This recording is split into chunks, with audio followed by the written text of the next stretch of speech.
प्रभु यीशु मसीह के मधुर और मीठे नाम में मैं आज दिनांक 1 जून दिन बुधवार को आपका स्वागत करता हूँ। आज के दिन के लिए जो वचन है वो लिया गया है परमेश्वर के वचन से 2 कुरिन्थियों की पत्री उसका पहला अध्याय उसका 3 पद। वचन इस प्रकार से कहता है, हमारे प्रभु यीशु मसीह के परमेश्वर और पिता का धन्यवाद हो, जो दया का पिता और सब प्रकार के शांति का परमेश्वर है। प्रभु में मेरे प्रिय लोगों, हमारा परमेश्वर सब प्रकार की सुख सुविधाओं का परमेश्वर है। वही है जो हमारे हृदय को अपनी कृपा और अपनी उपस्थिति से भर देता है। यही कारण है कि प्रेरित पौलुस ने खुशी खुशी उसका नाम सब प्रकार की शांति का परमेश्वर रखा है।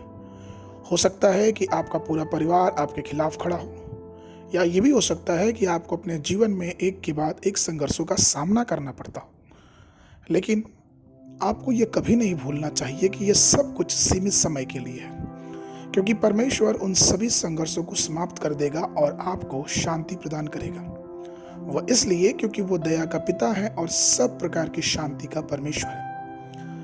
पवित्र शास्त्र में हम पढ़ते हैं 2 कुरिन्थियों की पत्री उसका पहला अध्याय उसके 4 पद में कि वह हमारे सब क्लेशों में शांति देता, ताकि हम उस शांति के कारण जो परमेश्वर हमें देता है उन्हें भी शांति दे सके जो किसी प्रकार के क्लेश में हो।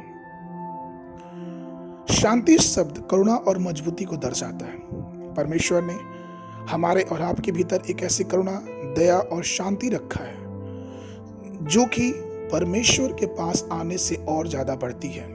दाऊद, जिसे हमेशा परमेश्वर द्वारा दिलासा मिलता रहा, वो कृतज्ञ हृदय से प्रभु की ओर देखता था और हमेशा आनंदित होकर कहता था कि जब मेरे मन में बहुत सी चिंताएं होती हैं, तब हे परमेश्वर तेरी दी हुई शांति से मुझको सुख होता है। भजन संगीता उसका 94 उसके 19 पद में। कई बार ऐसा होता है कि हम और आप कई निराशाओं और दुखों के समय से गुजरते हैं, और कई बार हमारा विवेक हमको चोट पहुंचाता है। कई बार हमें हमारे ही सामने हमारे पाप और अधर्म आगे खड़े हो जाते हैं और अपनी ही भावनाओं में हम कई बार कुचले जाते हैं। उस समय मेरे प्रियो, हम कलवरी की क्रूस के पास आए। हम यीशु मसीह को देखें जिसने अपने लहू बहा के हमारे पापों को क्षमा किया। उसका जो लहू है वो बहुमूल्य है, और उसका लहू हमें दिव्य शांति और अपने अनुग्रह से भर देता है। लूका रचित सुसमाचार के 7वें अध्याय में हम एक पापी स्त्री को देखते हैं कि किस प्रकार वो यीशु के चरणों पर गिर के फूट फूट कर रोने लगी और आंसू बहाने लगी।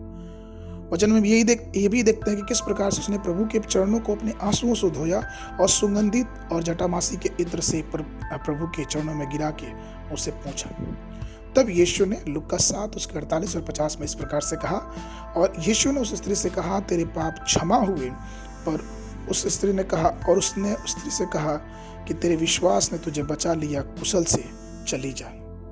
प्रभु में मेरे प्रिय लोगों, परमेश्वर आज भी हमें शांति देने के लिए तैयार है, क्योंकि वो सब प्रकार की शांति का परमेश्वर है। प्रभु यीशु मसीह आज भी हमारे साथ है। अपने सारे क्लेशों में, सारी चिंताओं में, सारे दुखों में आइए हम प्रभु की तरफ देखें, क्योंकि वो एक ऐसा परमेश्वर है जो महान है और हमें शांति प्रदान करता है।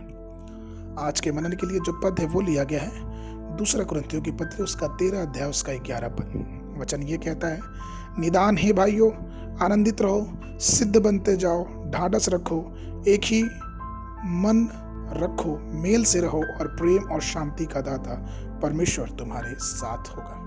परमेश्वर आप सबको बहुत बहुत आशीष दे।